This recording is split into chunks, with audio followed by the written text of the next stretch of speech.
कोल्हापूर म्हटलं की डोळ्यासमोर येतात रांगडी, दिलखुलास आणि मनमौजी लोक. कोणत्याही कामात कोल्हापूरकरांची हटके शैली असते.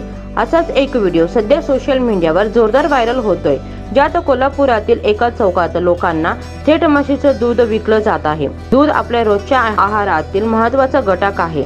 लहान मुलांपासून ते वयस्करांपर्यंत सगळ्यांच्या आहारात दुधाचा समावेश असतो. मात्र आजकाल दुधामध्ये भेसळ करून ग्राहकांची फसवणूक केली जात आहे. भेसळयुक्त दूध सेवन केल्याने शरीराला अपाय होऊ शकतो. हे टाळण्यासाठी कोल्हापुरातील काही लोकांनी चक्क भर चौकात म्हशी आणून ग्राहकांसमोरच दूध काढायला सुरुवात केली आहे. व्हिडिओमध्ये पाहायला मिळते की कोल्हापुरातील दूध कट्ट्यांवर थेट म्हशींच्या दुधाची विक्री चालू आहे. ग्राहकांच्या समोरच दूध काढलं जातं, त्यामुळे भेसळ किंवा फसवणुकीची कोणतीही शक्यता राहत नाही. हे ताजं दूध पाहून ग्राहकांनी रस्त्यावरच मोठ्या रांगा लावल्या आहेत. कोल्हापुरातील अशी भन्नाट कल्पना पाहायला मिळणे काही नवीन नाही, कारण इथले लोक नेहमीच आपल्या अनोख्या कामांसाठी ओळखले जातात. या व्हायरल व्हिडिओने दाखवलं आहे की कसं कोल्हापूरकरांनी भेसळयुक्त दुधाची खात्री देण्यासाठी थेट ग्राहकांसमोर दूध काढून विकायला सुरुवात केली आहे.